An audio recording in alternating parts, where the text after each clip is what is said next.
We have more for your ears only. I'm David Alpern. I'm Eddie Robinson with this quote from the news. It leaves consumers at the mercy of a handful of cable and phone providers that can give preferential treatment to the content they profit from. That was Dilara Darakshani, Policy Counsel for Consumers Union, after a federal appeals court ruled that the FCC could not require the same rates and access for all content providers, so-called net neutrality, that paved the way for special deals with giants like Netflix and Amazon, which supporters say will enhance the profits that fuel innovation. Now this. Ain't it good to know that you've got a friend when people can be so cold? They'll hurt you and desert you and take your soul if you like them. Oh, but don't you let them. January is National Mentoring Month, for which that Carole King classic could well be the inspiring anthem. For the underprivileged, underparented, underesteemed by themselves and others, a new nationwide study underscores the power of mentors to help mentees do better in school, develop desire and capacity for higher education, and take on leadership roles. But the survey commissioned by the nonprofit Mentor, the National Mentoring Partnership, also shows that more than 1 in 3 young people, an estimated 16 million, have never had an adult mentor of any kind while growing up. That includes an estimated 9 million at-risk youth who are less likely to graduate high school, go on to college, and achieve social and economic mobility. To go behind the numbers and spotlight the challenges and rewards of mentoring, for your ears only, we're joined by Mentor President and CEO David Shapiro, recently named to the Boston Business Journal's list of top 40 under 40.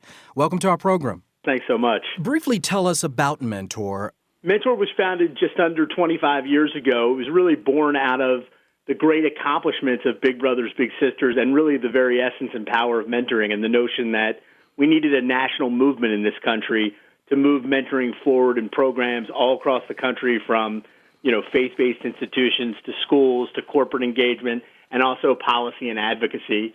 Our constituency is about 5,000 mentoring programs across the country, both, the household name national organizations that like Boys and Girls Clubs and the YMCAs, as well as your grassroots local mentoring program. And they're serving millions of kids in America to get them into quality mentoring relationships. How was the survey conducted? Yeah, the survey was conducted by Hart Research out of Washington, D.C., who does a lot of the polling. Right now, probably the polling you see most is their polling telling us how unpopular our leaders in Washington are. They're behind a lot of that research. And what we asked them for was a nationally representative survey of 18 to 21-year-olds from across the country, representative of varying levels of risk in their lives.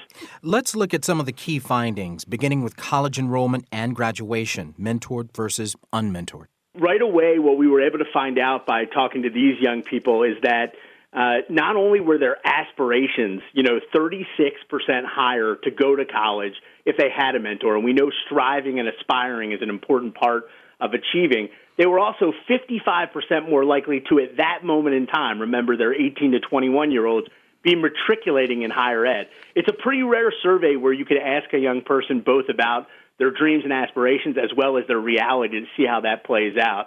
So that was pretty powerful. And when we briefed, Department of Education, and when you saw the President and First Lady's event just last Thursday around college access, this is obviously an important part of the equation, how we get more of our young people able to access and afford higher ed in this economy. I was also interested in the figures about giving back through community volunteering. Yeah, they volunteer at 78% higher rates correlated if they had a mentor. And, we know social capital and the idea that we're connected to one another and we can band together in moments like I sit in Boston right now, we've got snow. Are you going to shovel your neighbor's walkway? We know these are important parts of our quality of life and success of communities, and really those with a mentor were much, much higher in participating in their communities. Which do you think is the bigger challenge, finding mentors or young people willing to be mentored? No doubt in my mind it's finding mentors, but that may be partially because we're not asking them enough and in the right ways. Young people, all you've got to do is spend 5 or 10 minutes in a school or a community center, and they're calling out for mentors. I mean, they may behave in certain ways that it's hard to detect that right away depending on what age they're at, But I've rarely talked to a young person that didn't want a mentor, and that was reflected in the survey. It's just we've got to get volunteers at that same rate engaged in mentoring, and thousands of mentoring programs work to recruit every day. But it's a constant struggle. Time is a commodity just like money, and you're asking people for it. Well, you've got a lot of big corporate support for your functions. I would imagine that corporations could make it in the interests of some employees to get into the mentoring programs.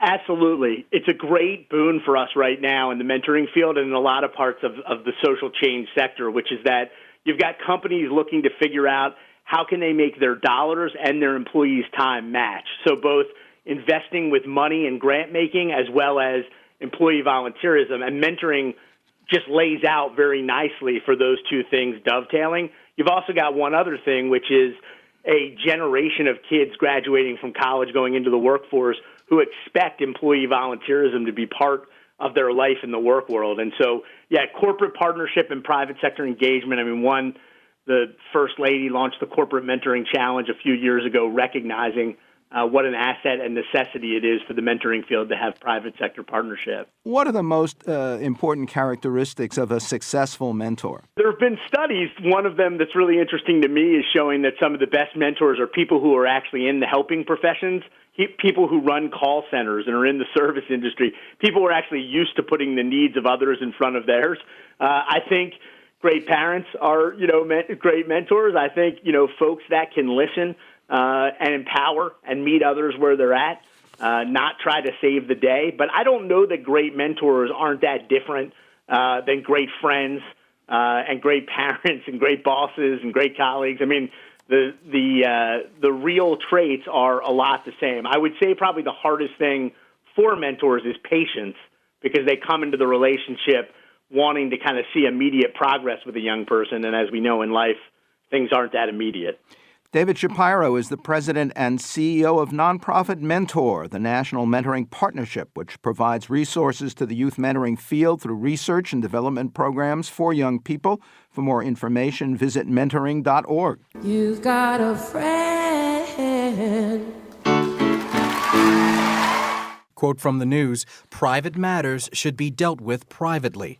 That was French President François Hollande on his current affair with a young actress, while his official consort and First Lady, for whom earlier he left another longtime companion, remains heartbroken and hospitalized. Next, mind games to help aging brains, for your ears only.